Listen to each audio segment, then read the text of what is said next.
jamaah? Alhamdulillah. Baik, untuk jamaah yang baru bergabung, hari ini kita senang bahas tema doa mustajab penggugur ujian hidup. Masya Allah, tadi di segmen sebelumnya kita udah dikasih nih ilmunya, doa-doa. Salah satunya adalah doa supaya kita itu ya rezekinya dilapangkan, dijauhkan dari segala sesuatu yang buruk. Masya Allah, mudah-mudahan nih sekarang jamaah udah nyiapin catatannya karena akan ada banyak lagi doa-doa mustajab yang akan bermanfaat untuk kehidupan kita. Tapi sebelumnya saya mau ngajakin dulu jamaah untuk nonton tayangan berikut ini. Silahkan.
Astagfirullahaladzim. Jadi itu perselingkuhan dikedoki dengan sholat. Jadi pas ketahuan pura-pura sholat nih tadi. Jadi jangan diikuti. Jangan diikuti, ini berbahaya sekali. Tapi mau gimana lagi? Mau gimana lagi ya, namanya kehidupan. Yang pasti mau nolongin ada. cuma Allah pada saat itu. Betul.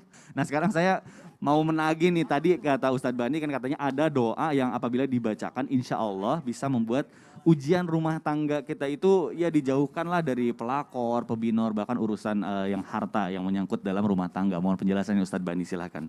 Terima kasih Mas Mikdad, mohon izin Ustadz Maulana, Ustadz Syam, juga guru-guru kami dimanapun berada.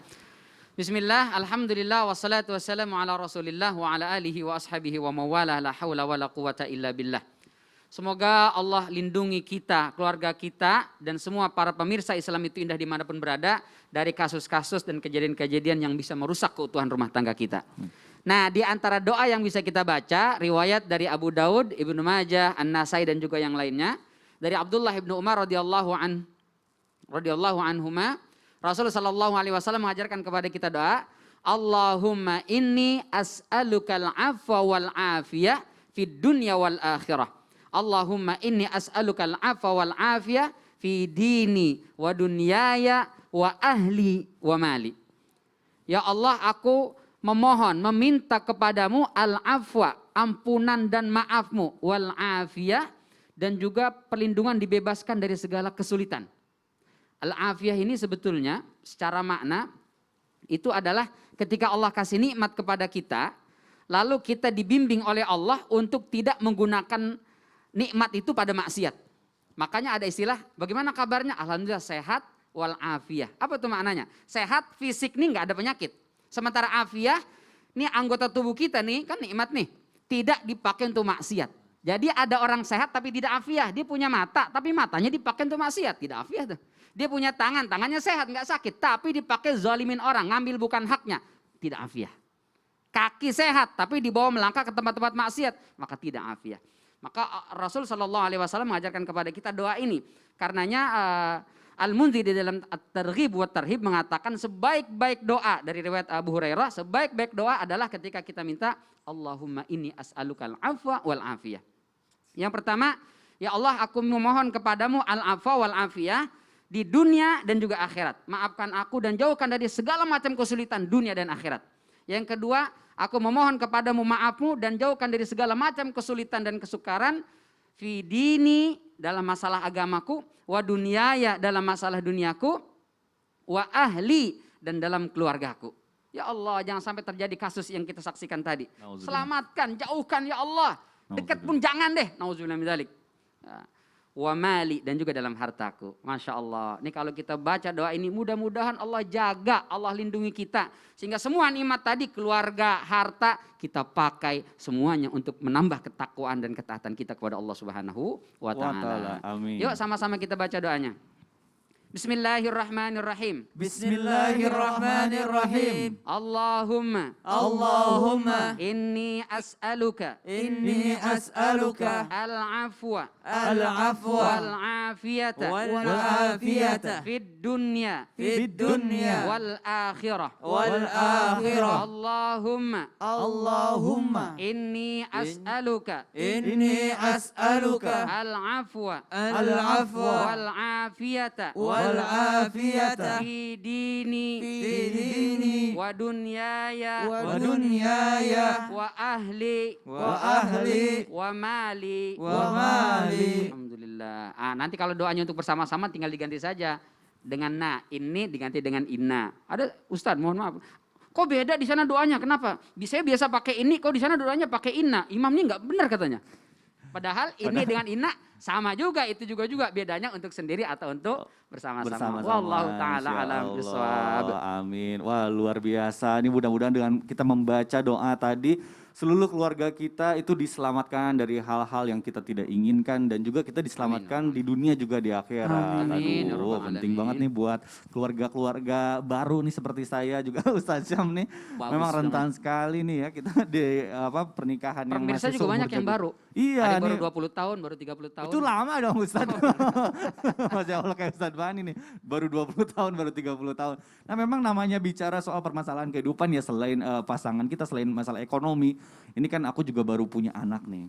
Kadang namanya umur-umur 1 tahun, 2 tahun itu namanya anak tuh lagi aktif-aktifnya. Memang lagi lucu-lucunya tapi juga tenaga kita tuh butuh tenaga ekstra. Nah ini pengen aku tanyakan nih ke Ustaz Syam. Ustaz katanya aku pernah dengar ada doa yang apabila dibacakan ini insya Allah akan menjauhkan anak kita tuh dari sifat nakal dan susah diatur. Tapi benar emang ada doa kayak gitu Ustaz Syam, mohon penjelasannya nih. Baik, bismillahirrahmanirrahim. Tabik guruku Ustaz Maulana, Ustaz Bani, Mas Mikdad, serta guru-guru yang dimuliakan Allah Subhanahu wa taala. Wa Zakaria idh nada rabbahu rabbi la tadharni fardan wa anta khairul warithin.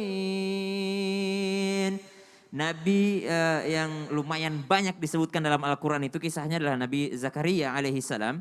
Di mana Nabi Zakaria juga masih berkeluarga dengan Nabi Musa, berkeluarga dengan Imran, dengan Hanna, dengan anaknya Maryam, dengan Nabi Isa alaihi salam. Jadi mereka ini masih satu rumpun gitu ya, dalam Al-Quran disebutkan banyak kisahnya. Bahkan Nabi Zakaria alaihi salam dikisahkan, jadi dikisahkan setelah Hanna melahirkan Maryam, kemudian Imran meninggal dunia pada saat mengandung Maryam di kandungan ibundanya.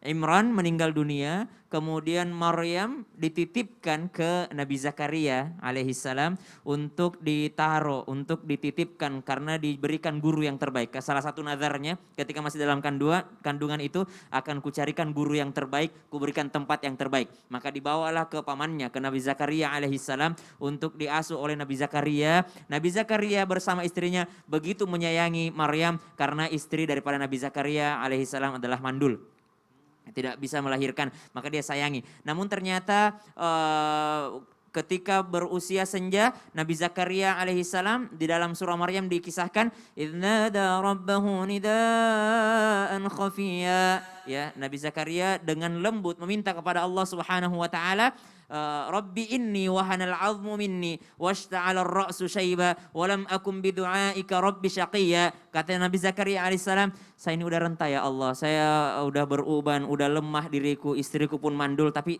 saya percaya bahwa engkau tuh tidak pernah mengecewakan orang yang berdoa gitu.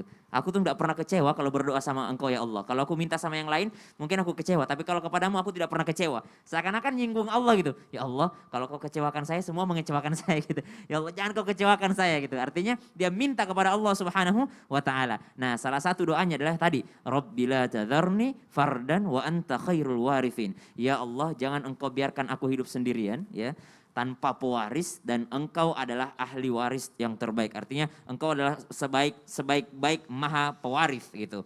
Maka subhanallah dibaca ayat ini untuk apa? Dalam doa dalam Al-Quran ini bahwasanya tentang meminta keturunan yang benar-benar menjadi pewaris yang baik. Ya, tapi harus ada yang diwariskan. Apa yang diwariskan? Wariskan ilmu pengetahuan. Gitu. Masya Allah. Wariskan ilmu agama. Wariskan akhlak yang baik. Kalau kita tidak mewariskan apa-apa, lalu kita minta, ya Allah jadikan anakku pewaris yang baik, apa yang mau diwarisinya? Betul. Orang dia lihat bapaknya ke masjid aja nggak pernah. Orang dia lihat ibunya setiap hari marah-marah. Orang dia nggak pernah lihat orang tuanya baca Quran. Dia tidak pernah lihat orang tuanya ngaji gitu. Subhanallah, mereka anak-anak cuma melihat orang tuanya bertengkar. Anak-anak cuma melihat orang tuanya tanpa bermaksud menggurui ataupun mengajari. Subhanallah, maka kita menjadikan anak pewaris yang baik dengan cara apa? Kita mewariskan sesuatu yang baik. Ayo kita baca sama-sama.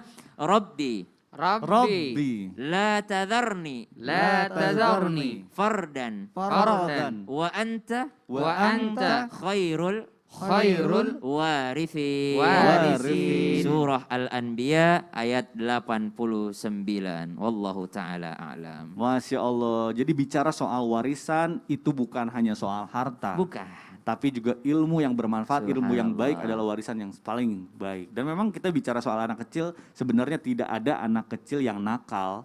Ini tergantung kita, anak kecil adalah peniru sejati. Jadi apapun yang dilakukan oleh orang tua insya Allah akan dilakukan, ditiru oleh anaknya. Baik jamaah, Masya Allah.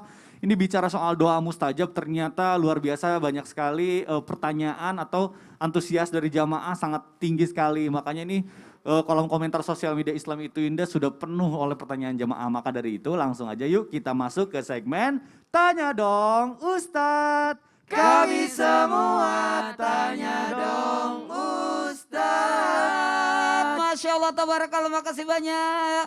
Luar biasa semangatnya jemaah mengikuti Islam Itu Indah. Saking semangatnya ngirim pertanyaan. Oh subhanallah. Sudah ini berapa ya Mas? Udah banyak Ustaz. Ini coba kita bukti baca bahwa ya. kita butuh doa, kita butuh amalan. Nggak usah handphone saya ya, handphone saya sama aja Oh, ya. langsung aja Ustaz ya. Ya. Oh ya udah sama aja kali Ustaz. Eh, Bismillahirrahmanirrahim. Langsung ya Ustaz ya.